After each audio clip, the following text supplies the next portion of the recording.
6월 22일 월요일 에바더교회 오늘을 여는 말씀 함께 나누도록 하겠습니다. 오늘 말씀은 열왕기상 13장 1절부터 10절까지의 말씀입니다. 함께 읽겠습니다. 보라, 그때에 하나님의 사람이 여호와의 말씀으로 말미암아 유다에서부터 베델에 이르니 마침 여로보암이 제단 곁에 서서 분향하는지라. 하나님의 사람이 제단을 향하여 여호와의 말씀으로 외쳐 이르되, 제단아 제단아, 여호와께서 이와 같이 말씀하시기를, 다윗의 집에 요시아라 이름하는 아들을 낳으리니 그가 내 위에 분향하는 산당 제사장을 내 위에서 제물로 바칠 것이요 또 사람의 뼈를 내 위에서 사르리라 하셨느니라 하고, 그날에 그가 징조를 들어 이르되, 이는 여호와께서 말씀하신 징조라. 제단이 갈라지며 그 위에 있는 재가 쏟아지리라 하매, 여로보암 왕이 하나님의 사람이 베델에 있는 제단을 향하여 외쳐 말함을 들을 때에 제단에서 손을 펴며 그를 잡으라 하더라. 그를 향하여 편 손이 말라 다시 거두지 못하며, 하나님의 사람이 여호와의 말씀으로 보인 징조대로 제단이 갈라지며 재가 제단에서 쏟아진지라. 왕이 하나님의 사람에게 말하여 이르되, 청하건대 너는 나를 위하여 내 하나님 여호와께 은혜를 구하여 내 손이 다시 성하게 기도하라. 하나님의 사람이 여호와께 은혜를 구하니 왕의 손이 다시 성하도록 전과 같이 되니라. 왕이 하나님의 사람에게 이르되, 나와 함께 집에 가서 쉬라. 내가 내게 예물을 주리라. 하나님의 사람이 왕께 대답하되, 왕께서 왕의 집 절반을 내게 준다 할지라도 나는 왕과 함께 들어가지도 아니하고 이곳에서는 떡도 먹지 아니하고 물도 마시지 아니하리니, 이는 곧 여호와의 말씀이 내게 명령하여 이르시기를, 떡도 먹지 말며 물도 마시지 말고 왔던 길로 되돌아가지 말라 하셨음이니이다 하고, 이에 다른 길로 가고 자기가 베델에 오던 길로 되돌아가지도 아니하니라. 아멘. 오늘 말씀은 솔로몬 왕 이후에 이스라엘 왕국이 남유다와 북이스라엘로 나누어지게 되었고, 북이스라엘의 왕이 되었던 여로보암 왕에 대한 말씀의 내용입니다. 12장에서는 오늘 본문 13장 앞에 있는 12장에서는 여로보암 왕이 아주 악한 일들을 많이 하게 되었어요. 산당을 세우거나 일반 백성들을 제사장으로 세우는 일들, 또 금송아지 우상을 만드는 일, 또 자기 마음대로 이스라엘의 절기를 만들어서 지키는 이런 일들, 하나님 보시기에 악한 일들을 하게 되었죠. 그리고 13장에 넘어오게 되니까 이스라엘 왕으로서는 하지 말아야 해서는 안 되는 제사장, 분향하는 일들을 하고 있었습니다. 제사장이 해야 하는 일인데 왕이 직접 하고 있는 거죠. 그때에 남유다에서 한 선지자, 하나님의 사람이라고 불리는 이 선지자가 북이스라엘 여로보암 왕에게로 올라와서 한 가지 예언을 하게 되는데요. 그게 13장 2절에 나오고 있습니다. 하나님의 사람이 제단을 향하여 여호와의 말씀으로 외쳐 이르되, 제단아 제단아, 여호와께서 이와 같이 말씀하시기를, 다윗의 집에 요시아라 이름하는 아들을 낳으리니 그가 내 위에 분향하는 산당 제사장을 내 위에서 제물로 바칠 것이요 또 사람의 뼈를 내 위에서 사르리라 하셨느니라 하고, 이 2절의 말씀은 이후에 열왕기하 23장 요시야 왕이 태어나게 될 때에 이제 이대로 성취가 되게 되죠. 그리고 또 한 가지 말씀을 하는데 3절에 보시면, 그날에 그가 징조를 들어 이르되, 이는 여호와께서 말씀하신 징조라.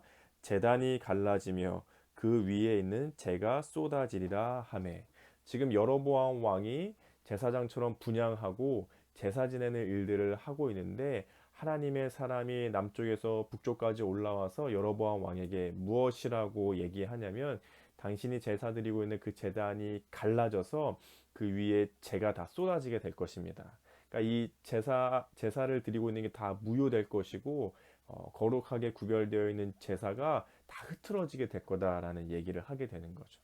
여로보암 왕이 이제 화가 났죠. 그래서 그 하나님의 사람, 지금 예언을 징조를 예언하고 있는 그 하나님의 사람을 향해서 손가락질을 하면서 이렇게 얘기합니다. 4절에 보니까, 여로보암 왕이 하나님의 사람이 베델에 있는 제단을 향하여 외쳐 말함을 들을 때 제단에서 손을 펴며 그를 잡으라 하더라.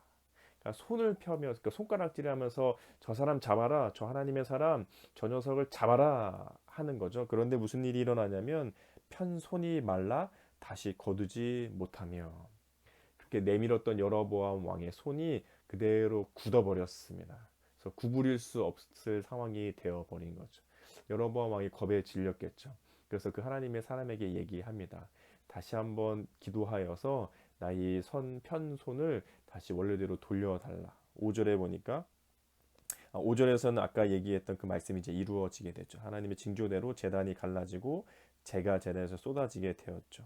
6절에 보니까 왕이 하나님의 사람에게 말하여 이르되 청하건대 너는 나를 위하여 내 하나님 여호와께 은혜를 구하여 내 손이 다시 성하게 기도하라. 하나님의 사람이 여호와께 은혜를 구하니 왕의 손이 다시 성하도록 전과 같이 되니라. 왕이 그 하나님의 사람에게 내 손을 다시 원래대로 돌려달라. 그래서 그 하나님의 사람이 기도하자 다시 원래대로 돌아오게 됐죠. 그러자 여로보암 왕이 그 선지자를 초청합니다. 내가 돈도 주고 쉴 수 있도록 해줄 테니까 같이 있자. 하지만 그 하나님의 사람은 단칼에 거절하죠. 아니요, 나는 먹지도 말고 마시지도 말고 하나님이 다시 돌아오던 길로도 가지 말고 다시 가라 하였습니다. 8절에 보니까 하나님의 사람이 왕께 대답하되 왕께서 왕의 집 절반을 내게 준다 할지라도 나는 왕과 함께 들어가지도 아니하고 이곳에서는 떡도 먹지 아니하고 물도 마시지 아니하리니 이는 곧 여호와의 말씀이 내게 명령하여 이르시기를 떡도 먹지 말며 물도 마시지 말고 왔던 길로 되돌아가지 말라 하셨음이니이다 하고 10절에 다시 돌아가게 됩니다. 어떻게 보면 여로보암 왕이 12절에서 했던 이 악한 일들에 대해서 하나님이 여러 가지로 경고해 주시는 말씀을 하시는 듯해요. 하나님의 사람을 보내고 그를 통해서 예언하고 또 일이 일어날 징조에 대해서 말하게 하시고 또 심지어는 눈에 보이는 증거를 가지고 손이 굳어버리게 하셨고 또 다시 그게 원래대로 풀렸지만 하나님의 말씀대로 하는 이 선지자의 모습을 보여주시죠. 하지만 여로보암은 그 악한 길에서 결국은 돌이키지 않고 13장 마지막 절에 보시면 33절에 여로보암이 이 일 후에도 그의 악한 길에서 떠나 돌이키지 아니하고 다시 일반 백성을 산당의 제사장으로 삼되 누구든지 자원하면 그 사람을 산당의 제사장으로 삼았으므로 34절에 이 일이 여로보암 집의 죄가 되어 그 집이 땅 위에서 끊어져 멸망하게 되니라. 결국 여로보암은 하나님의 여러 가지 징조와 말씀과 보여주시는 모습을 통해서 돌아오기를 바라시는 하나님의 음성을 듣지 않고 계속해서 그 악한 길도로 살아가게 되었고 이후에는 이스라엘의 여러 왕들이 이제 나오게 되는데 그 이스라엘의 왕들의 악의 기준 그 왕이 여로보암처럼 악했는지 안 악했는지 그 왕이 여로보암의 그 악한 길을 따랐는지 안 따랐는지 악한 기준의 대명사가 사실 되어 버리게 됩니다. 하나님께서는 여로보암 왕에게 여러 가지 경고와 말씀을 통해서 돌아오기를 바라셨을지 모르겠어요. 아버지의 마음이 하나님께는 있으시잖아요. 그 자녀가 망하도록 내버려 두는 부모가 어디 있겠어요. 하나님은 하나님의 사람을 보내고 징조를 보여주시고 이적도 보여주시고 하나님의 사람의 모범적인 모습을 보여주시면서 여로보암 왕의 그 악한 길에서 돌아오길 바라셨겠지만 사실 여로보암 왕은 돌아오지 않게 되었죠. 하나님은 우리의 삶에도 여러 가지 통로를 통해서 말씀해 주시는 경우들이 있는 것 같아요. 우리가 묵상하는 말씀, 또 설교 말씀, 우리가 듣게 되는 말씀들, 또는 삶의 여러 가지 다양한 상황들 속에서 나타나 보여지는 현상들, 또는 누군가를 통해서 나에게 들려주시는 말씀들, 이야기들, 내 삶의 여러 가지 다양한 말씀들과 사건들과 상황들과 사람들을 통해서 하나님은 나에게 얘기해 주시는 것이 많으실 텐데 우리는 과연 그것을 잘 듣고 있는지 한번 생각해 보게 됩니다. 때로는 그것이 경고가 될 수도 있는데 나는 과연 그 경고의 말씀들을 잘 듣고 있는 것인지 한번 생각해 볼 수 있으면 좋겠습니다.